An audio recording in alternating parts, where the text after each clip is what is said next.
Hello everybody, my name is Carl Lang from Archangel Games. Today I'm going to be running through Tabletop Sim and how to add your games into Tabletop Sim. So first up, you go create. Generally, if I'm making a game, I just do everything in single player. It's easier, you don't have other people popping in and out. We'll close that for the minute. The first thing you generally want to do is go to objects. Now we'll go to tables. What we're doing here is basically picking our table size. There's a couple of different sizes. Rectangle is generally what I use. We also have the octagon and hexagon, depending what you need. The rectangle tends to be a good size for most things that I do. We also have the custom ones where you can upload your own image to them as well. The next option that I generally play around with is the background. So you can see at the minute we're in a paddock here. I generally just stick that to museum because it just gets rid of the background. It's a bit cleaner. So what we'll do from here, I'll step into importing different file types, different items, and what I generally use, what I think is a good use for them. So we'll jump over to components here, then into custom.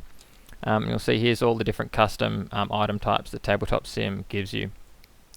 Generally, I tend to use tiles, tokens, and decks, and I'll go through why I use these as I explain them. So, first one that I use quite often is a tile. So, tiles in Tabletop Sim, I basically consider anything made of cardboard in real life to be a tile.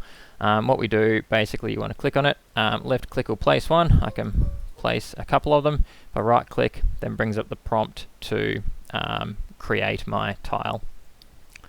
So what we have here is basically the shape of your tile, so box or rectangle or square, hex, circle, or rectangle with rounded corners. You'll see we've got a top and bottom image. So what we're going to do here is browse to a image. So I'll select this one, for example. You always want to go cloud upload. So what this does is put the file into your Steam cloud. Basically, if you don't select cloud and select local instead, people won't be able to load your game remotely. We also have a bottom image. So if you don't select a bottom image, it'll put the whatever you've got on the top on both sides. Otherwise, you can select a back image. Again, we'll go cloud. I'll go upload. Now what I'm actually going to do here is just copy the bottom image because I'm going to use that on each of these. Saves me having to re-upload it each time. Next thing we have here is thickness. This is physically how thick the tile is. I'm not sure what scale this is. I generally just leave it at the 0.2. We also have stackable. So if you turn this on, it will allow the tiles to be stacked on top of each other. So if you're doing something like a coin, you'd probably want to set this as stackable. If it's a tile like I'm uploading for a tile laying game, I probably don't want them to be stackable. Yeah, aspect ratio, just leave that ticked. So we click import here. Now what this is doing, this is actually quite smart for when you've got when you're updating things. So currently there were 4 things that all matched each other. So Tabletop Sim has recognized that they're the same and said, do I want them all to be the same? So in this case, no, I'm actually uploading a different thing to each, so I'll just go cancel on here. But if you're updating something like a player board and everybody's player board is the same, you can go yes and that'll update that for everybody. So we'll jump back in here, select the next one, cloud again, upload. I'll just paste my back in there and import and so on. That one I already had.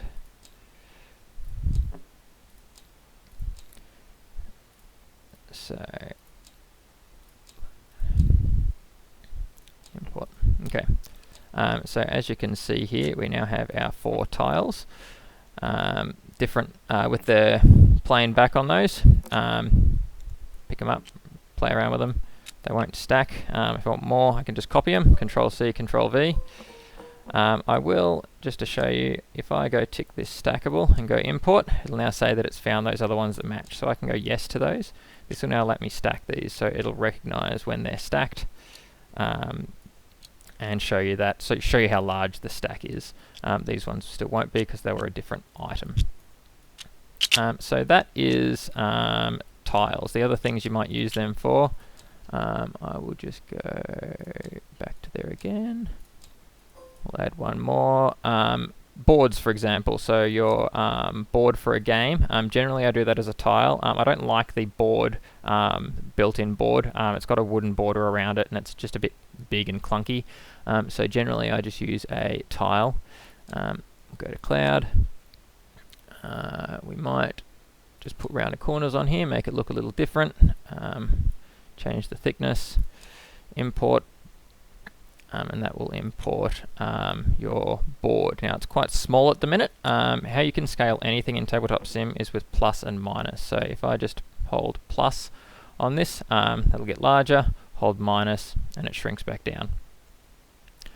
So you get that to the size you want it, put it wherever you want. One thing when you're laying out your table that I find quite useful, if you right click, go camera mode, you can go top down. This makes setting stuff up a lot easier, being able to position everything where you want it. Another neat trick, up here in the top corner you've got your rotation degrees, which is how far a piece will rotate when you scroll your mouse wheel, or you can rotate with Q and E. We can click this and it'll change our rotation level. So generally I put that on 90 or 45. It just gives you a little bit more control over the rotation, keeps everything nice and square. Also, so you, to zoom in, to move around the board, you can move around with WASD, zoom in and out. If you right click in third person view, if you right click you can change your view angle, which can be quite useful as well. As you're looking at things and setting things up, and space will reset your view to the whole table. So another neat trick we have here is Alt. So if you press Alt while hovering over things, that will bring that up large on the screen, so you can see what this is. This is really good for looking at cards. And another similar one is M. So depending what you're looking at, this might be too big on the screen. M will just zoom in whatever your mouse is over. Say you had a game that had a lot more tiles than this. So I just imported 4 there, but if you had say 20 different tiles, obviously that's going to be a lot more of a pain to import all of those. So generally what I would do for something like that is actually import that as a deck instead. So we'll jump over to custom again and deck. Now what this is basically a deck of cards. So you'd use this for a deck of cards or anything where the size is the same for each. So this has a pop-up similar to the other one. We've got a number of different shapes, so rectangle, rounded, rectangle, hex, and circle. Now, similar as before, we've got 2 different images, a front and a back image. You can also set unique images, which would then be if you've got a different back for each card. Now, one thing with Tabletop Sim, to get your custom deck in, what it actually does is it splits it from a single image. So what we need to do is actually jump over to the your Tabletop Sim install. So the default path for that is C, Program Files, Steam, Apps, Common, Tabletop Sim. What we want to do is hop into this modding folder here. So you'll see we've got a couple of different things in here. If you jump into the deck builder, and then you've got the TTS deck editor. So what you want to do is run that up, and basically what this does is generate the sheets for you that your cards are on. So how you need your actual cards, you need each one as a separate image, and then you need each image to be the same dimension, same pixels. So what we'll do, select all those and drop them in here. This gives you a deck size, so it defaults to 10 by 7. You basically may as well just leave it as 10 by 7 as easiest. I'll click OK on there, and then there we go, it's dumped all my images into there as a sheet. So from here what we can do is save the deck. Now this will actually save the deck as a Tabletop Sim deck file. Now I'd recommend doing this. This is actually pretty cool. What this does is the deck file, if I open that again in the future, is referencing all the, here it is referencing all those same card names. So if I was to update those cards, as long as they've got the same name and are in the same file location, I can just open this up and that'll automatically update my deck. So then the next thing we have to do is export that as an image. So file export, and you get this little pop up here. So you'll see we've got saying how big the deck is currently. Now Tabletop Sim recommends that you don't upload decks bigger than 4096. So if your deck is bigger than that, you can click it and it'll shrink it down for you. I believe the only reason they do this is to just keep file size down so that it's easier for people to load files. I do know, which I came across the other day, actually the largest file you can upload is 10,000 pixels across in any one direction. So just keep that in mind as well. So we'll just go export here. We'll create deck. I can close that. Back to Tabletop Sim. So now we will load that deck. So select that whole deck, cloud again. Now if you had unique backs, you would create a grid exactly the same as what we just did with the deck editor there, and put the files in the exact same spot. So the numbers line up exactly. Card 1 will be the back of card. You do the front and back of card 1 is in that card 1 slot. So we just have a single back here, so I'll leave that unchecked. We got back. Now the 7 and 10 that I was mentioning before in that first pop-up, that's the width and the height of the deck grid. So 7 by 10, which is 70 cards, is the largest you can go. Generally just easiest to leave them as there. So the next thing we have is the number of cards. So this is how many cards were actually in the grid. So I'll just jump back in there again. I think we had 55. Sorry, I'll open up the deck tool. Yep, so 55 cards. So we'll set that to 55. If you set this less, it'll chop it off shorter, and if you go more, it'll import that black, just a black square, a black card as the card, because it assumes there's a card in that slot. Sideways is if the images that you've got in your grid are sideways or not, and then back hidden. So what this does, Tabletop Sim by default uses whatever image you've got in this last slot as the hidden image, so what shows up when a player is looking at a card in their hand. I don't really think it's necessary, so what you can do instead is tick this box here for the is back hidden, and what this will do is when cards are in a player's hand, it will just show the back of the card, whatever image you've got uploaded on the back, or whatever is on the back for unique cards on the back of those. So we click import. That'll load, and then here is our deck of cards. So we can pull cards out of there. If you press R on a deck, it'll shuffle it, and there's all the cards there. So just to, some more controls to pick things up. If you swipe over them, press G. That will group them. So I can then pick this up, flip that as a whole deck. If I sit this deck on that deck, because they're the same, they will merge back together. Yeah, so that's how you create a deck. And so as I was saying, you can do this with tiles as well. So if you've got a heap of tiles and you don't want to import them individually, you can do it in a similar fashion. This will also let you shuffle the tiles. One thing that you wouldn't use this for is if the tiles had to be stacked on top of each other, because as you place the tiles, they will form a deck, which you may not want. So just keep that in mind.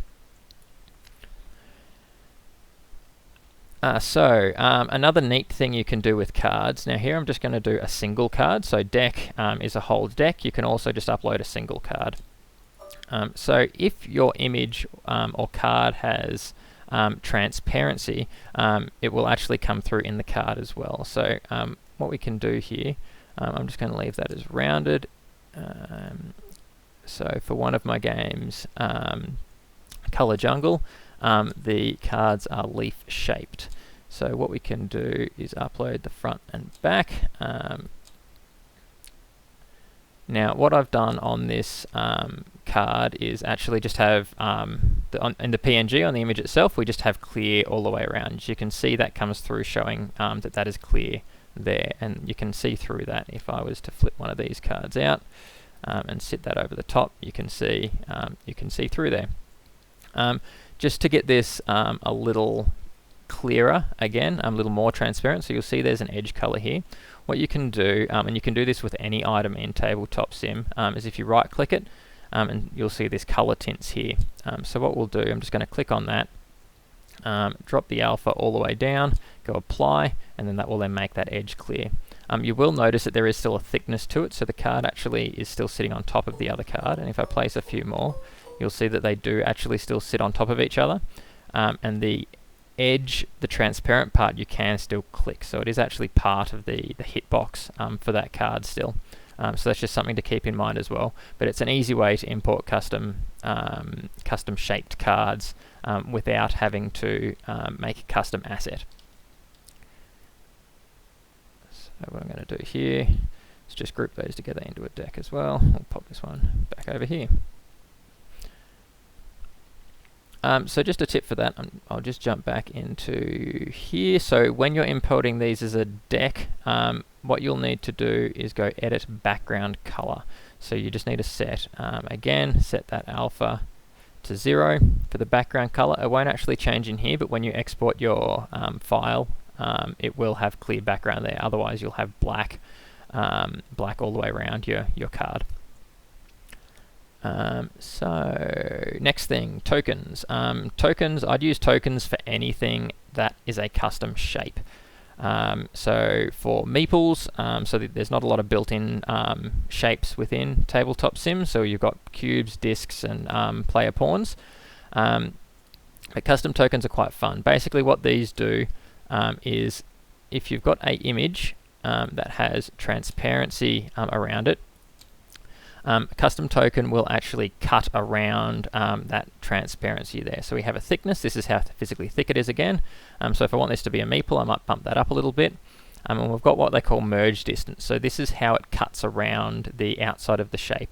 So I'll just leave that at 15 for the minute, and we can have a little play in a sec. If we go import here, this is going to import my custom shaped meeple. So you can see now this image itself is of a frog, just with transparency all the way around. We also have some transparency in the gap here in between the leg. You'll see that's filled that with black, so it can only do a single line all the way around the outside. But you can see that's done quite a good job of cutting that out. If we wanted to, I can jump back to custom and fiddle with this merge distance. So we have a lower number is more accurate, but takes more resource. Higher is less accurate.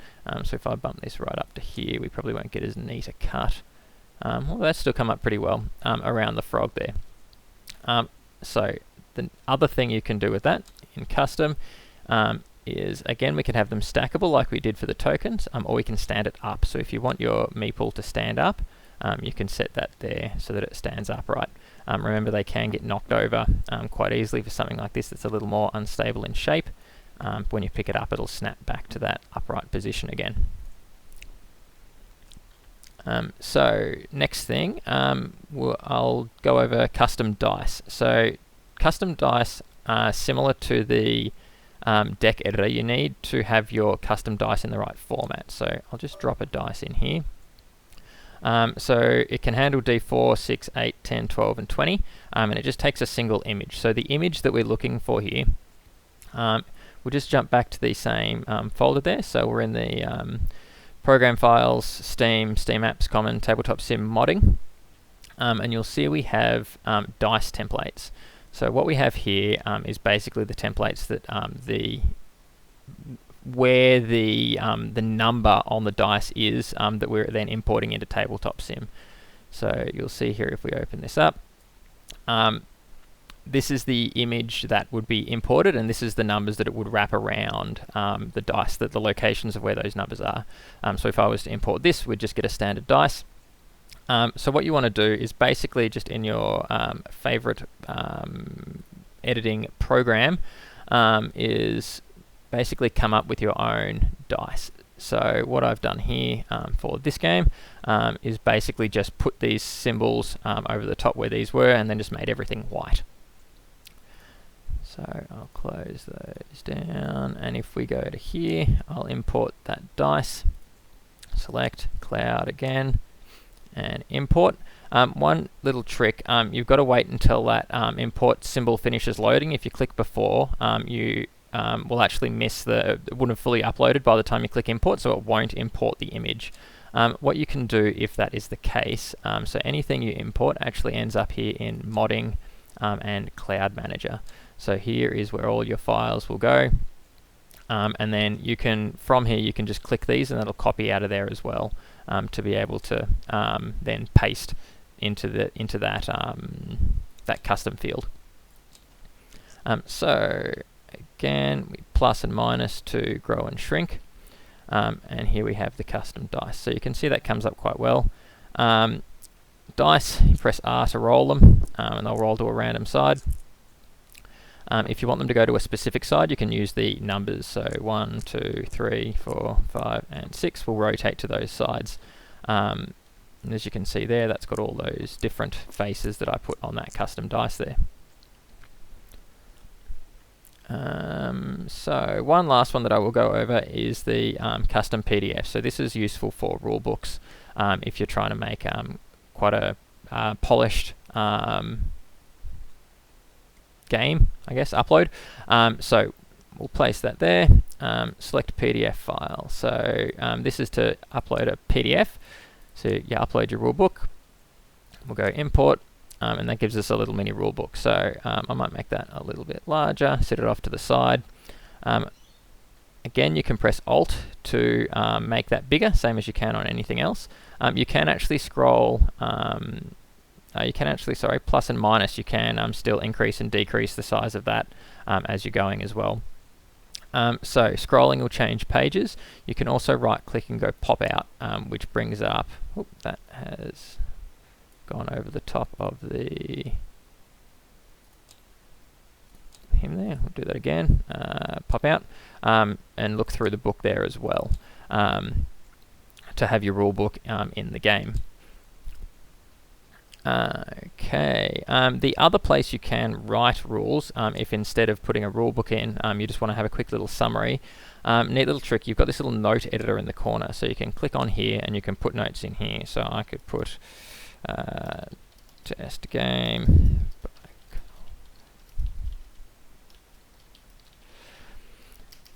and then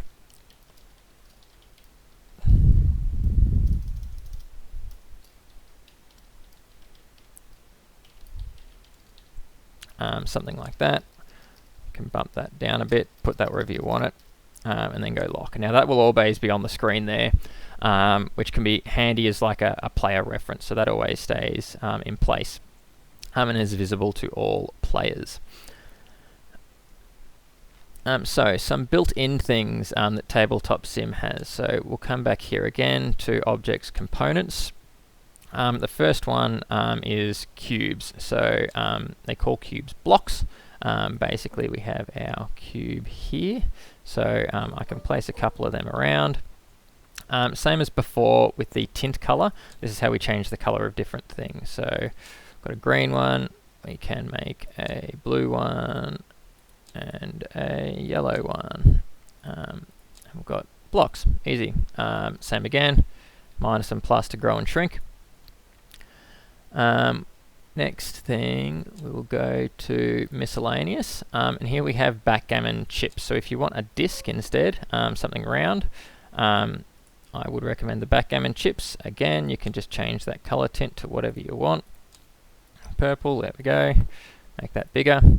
Another useful one in here is bowls. Bowls can just be good for keeping things like stopping things from moving all over the place, giving you somewhere to store them. So if I shrink this cube down, place it in here, probably what I'd want to do, so that players can't accidentally pick up the bowl, you can lock it in place. So if you press L on the keyboard, that will lock in place. Alternatively, you can right click and toggle the lock in there. So I've got my bowl, copy that cube, I can just copy paste a heap more cubes in there, and there's my bowl of cubes.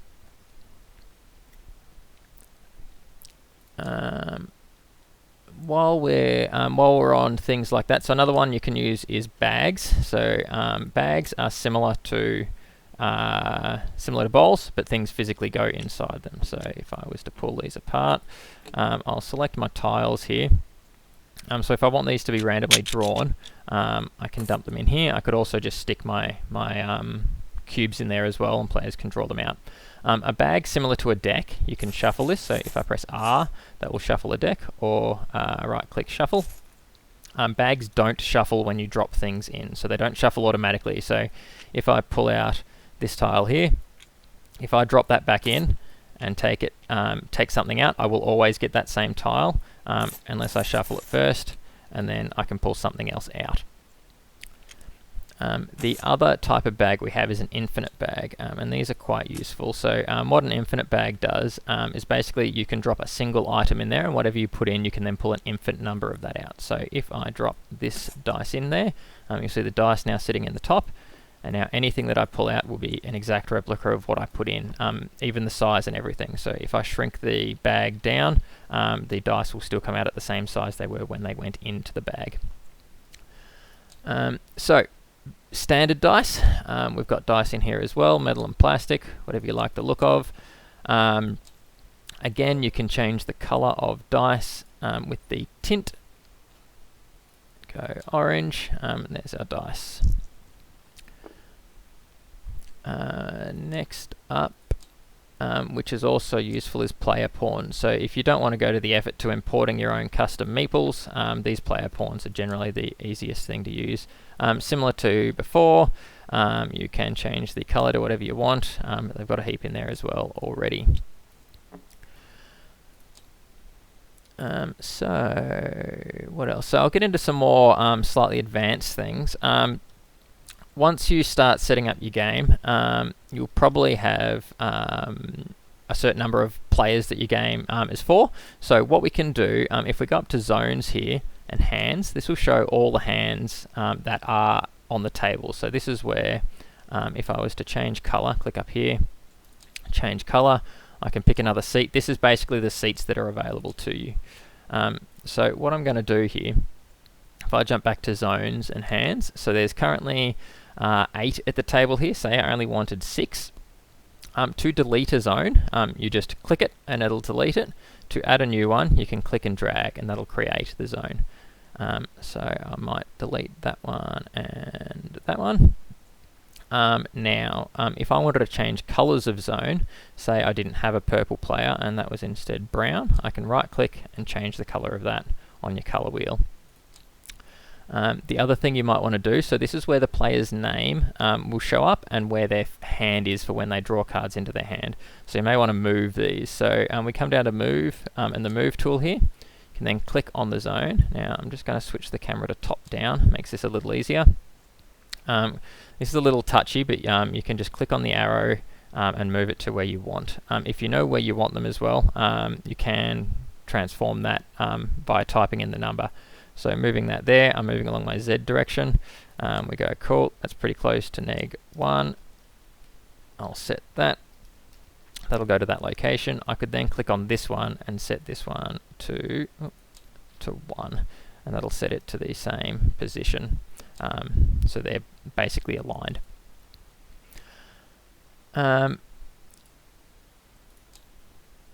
So that's player hands. So once you've got your player hand set up, you'll probably want to start setting up player boards and whatnot. So if I can copy that, Control V, there we go. So I'll rotate that around there. Say I want to set up 2 of these. What you can do, one really useful feature is the snap tool. So what this does, I'll set this back to top down actually, is snaps let you put a point that a item will then snap to, and you can actually put these both on the table.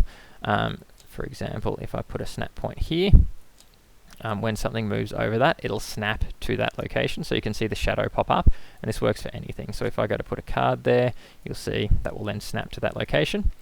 So to place those, just click, and click again, I'll delete them. You can also place them on a board, but first you've got to lock the item in place. So I've got my board here. I will lock that in place with L. That's now locked. Now, say I wanted to have a snap point for dice on these locations. what I can do is click snap points there. Now you'll see it might not be the most accurate, and when that snaps it might not go exactly where I want, so I'll just shrink that dice a little. Instead, what you can do, so that's one way, is just to place them. Another way, which I find more accurate, we'll just delete those, is if you place the item first. So if I put the dice where I want it, which tends to be a tad easier to place the items than it does the points. Oops. We'll place that there, another one there. And we can again then set that snap point. So this, you'll see we've got snap, and we also have snap rotation. So the snap rotation will allow the snap to, basically it'll snap it to the rotation that that component is currently. So if I put these on now, you'll see this one's actually slightly rotated. So I can change the direction of that with those arrows to straighten it up there as well. So what this will now do is give me these snap points that the, in this instance, that I can put the dice on. If I was to roll a dice, you'll see it probably won't end up square. And this will now snap to be square again when it goes to there. So just as another example, if I zoom out and grab a card here, if I rotate that sideways, it's going to rotate that way. So that's the direction that the dice was facing, was upside down. So that will always snap that to face the correct, or to the direction it was when you placed the rotate snap item on there. So if I wanted more of these boards now that I've put that snap on there, I can unlock that board. And then if I copy and paste that board now, so to delete an item, you just delete on the keyboard. If I make another one of those, I can lock both those down, and that new one will have those snap locations on there as well. Player hands, as I was talking about before. So just another neat little trick with player hands. So if you want to draw multiple items, so for example, we've got the deck. Oh, that was a single card. The deck over here. I'll just bring that here. You can right-click and go draw, and that'll draw a single card. If you want to draw multiple, you can actually just use the numbers on your keyboard. So if I press 3, that will draw me 3 cards. Into my hand, and you can do this with bags as well, I believe. If I press 3 again, that drew me 3 tiles out of that bag, and I may even be able to do it with an infinite bag. So pop those back down on the table. And that's why setting that hand position is useful. So the last thing I'll go over is hidden zones. So depending on your game, you might not want players to be able to see what players are doing if they're drawing, like have a hidden bag or doing something behind a screen. So we can use up in zone here, hidden. So what this will do, I'll just draw a zone over here. So this is a white hidden zone. Again, I can change the color. Basically what this is whatever the color is, only that player can see inside of it. So for example, if I was to put this card in here, I'll flip that face up. I'll just grab a couple of these other ones as well. You'll see I can see all those. If I go to the zone again, right click on it and change the color, say to yellow, because I'm the white player, I can't see inside that zone. I change that back to white, you can see inside there again. So you can set these up for each of your players. So just left mouse click and drag, that'll create the zone, and then left click again deletes it. So I can place those, make them all for different colors. The last thing I'll show you to do with the zones is a very useful tool. So one thing you can do with items, so say once I've created this dice, if I want to save that for later, now being just a single thing, it's probably not necessary because I could just go up to my Cloud Manager and import that dice again. But say I had a heap of tiles in a bag, which I think ended up inside this zone. I'll just delete that. Inside that zone there. So had a number of tiles in there. I could then save that bag with all those tiles inside it. So what you can do for something like that,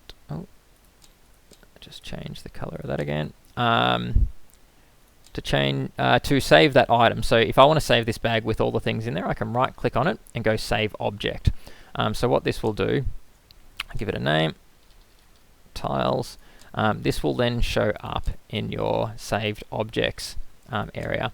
This is also where you can, once you download things from the Steam Workshop, you can save mods that other people have used. So one that I would highly recommend if you've got hidden zones is this Raise Lower Hidden Zone by 𝗂𝗃𝗃𝗃𝗃𝗃. So basically what this does, we'll just place it over here. And so it's basically just on a little chip there. I can move that around wherever I want. I'll press L to lock that in place. What this mod does, basically, when I push this, you'll see the zones disappear below the table, which is super handy if you need hidden information at some stages, which is then revealed later. And I'll put a link to that in the description. So the last thing you're going to want to do once you've created your game is save it. So now we go up to Games and Save and Load. So you can just click Save up here. I'll call this TTS Demo and click Save. That'll then save into my saved games list.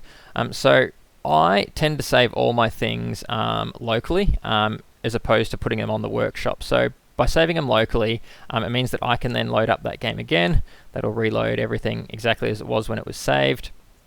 And I can host that locally as well. So if I was to go back to the main menu, I can then go create multiplayer to host a session, basically. Now I can load my own game out of there. That'll open that up again and load everything. Anybody that comes in, all those components, because we put them all up as cloud, will load for them as well. So I tend to do that. You can put things up onto Workshop. This makes them available for everybody, or for whoever you've got the privacy set to for that workshop item, for other people to download. So unless you want the item to be publicly available, you don't really need to do that. If you do want to upload to Cloud Workshop, what you do is go to Modding, Workshop Upload, and then you fill in all the different parts here. So title, description, you can give it a thumbnail, you can give it some details. Once you've uploaded it once, if you want to make changes, they don't save into Workshop automatically. So as before, you just save it locally. Then what you want to do is go to this Update Workshop tab, and then here you can select your Workshop game, which will bring in the Workshop ID and go update, and that will update that over the top of whatever you've got in Steam Workshop. Yeah, so that's basically it. Hopefully that gives everybody a pretty good crash course in how to use Tabletop Sim and import various items. If you have any questions or comments, please post them in the comment section below, and I'll see what I can do to answer them for you. Yeah, thanks again, and happy gaming.